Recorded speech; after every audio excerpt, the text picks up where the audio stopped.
2023 বলবৎ হয় নাই, প্রজ্ঞাপন জারি হয় নাই।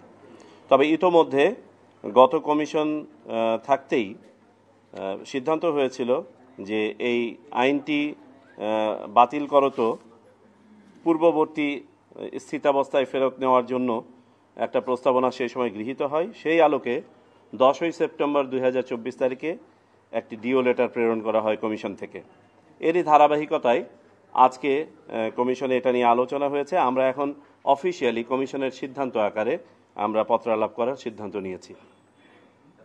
দ্বিতীয় বিষয় যেটি আমরা আলোচনা করেছি সেটি বিশেষ এলাকায় ভোটার নিবন্ধনের ক্ষেত্রে বিশেষ তথ্য ফর্ম, যেটাকে আমরা ফর্ম 2 বলে থাকি, এটার ব্যবহার নিয়ে মাঠ পর্যায় থেকে আমাদের কাছে কিছু ফিডব্যাক এসেছিল যে এই ফর্ম ফিল আপ করতে গিয়ে সাধারণ নাগরিকরা ভোগান্তির শিকার হচ্ছেন, দীর্ঘসূত্রিতার মুখোমুখি পড়ছেন।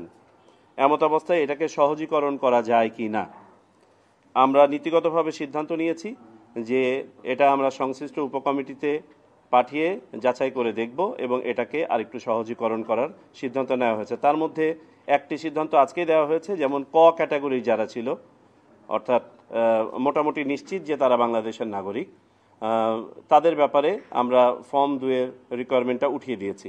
বাকি যে ক্যাটাগরিগুলো আছে সেগুলোর ব্যাপারে সংশ্লিষ্ট কমিটির মাধ্যমে প্রস্তাবনা আমাদের কাছে আসবে। আপনারা জানেন এই 56টি উপজেলা মূলত আমাদের দক্ষিণ পূর্ব দিকের অবস্থিত উপজেলাগুলো, যেখানে রোহিঙ্গা এবং বিদেশি নাগরিকদের ভোটার তালিকায় প্রতারণামূলকভাবে ঢুকে যাওয়ার প্রবণতা ঠেকাতে এই ব্যবস্থা করা হয়েছে এবং এটা চলমান থাকবে। তৃতীয় বিষয় যেটা আমাদের আলোচনা হয়েছে, নির্বাচন কমিশন সচিবালয়ের জনবল কাঠামো এবং সরঞ্জামাদি হালনাগাদের বিষয়ে আলোচনা। এটি সংশ্লিষ্ট অফিসকে কম্প্রিহেন্সিভ প্রস্তাব তৈরি করতে বলা হয়েছে, যেটা আমরা প্রেরণ করব। বিবিধ দুটো বিষয় আমরা আলোচনা করেছি, রাদা 3টা বিষয় আলোচনা করেছি।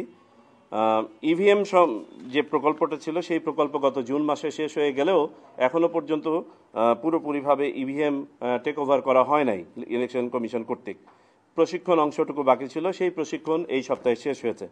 এমত অবস্থায় ইভিএম এর ভবিষ্যতে কি ব্যবহার হবে না হবে সেগুলো আমরা জানি না। আমরা জানি সংস্কার কমিশনের মাধ্যমেও কিছু প্রস্তাবনা এটার ব্যাপারে আসতে পারে। সেটা যাই আসুক না কেন, বর্তমান যে মেশিনগুলো আছে সেগুলোর রক্ষণাবেক্ষণ এবং দায় দায়িত্ব, এটার অপারেশন বুঝে নেওয়ার ব্যাপারে একটা সিদ্ধান্ত হয়েছে যে আমরা জরুরি ভিত্তিতে এটার দায় দায়িত্ব বুঝে নিব, রক্ষণাবেক্ষণ করব, তারপরে ভবিষ্যতে ইভিএম সংক্রান্ত যে সিদ্ধান্ত হবে সেই অনুযায়ী এটা ব্যবহৃত হবে বা হবে না। আপনারা দেখছেন দৈনিক ক্রাইম সিন।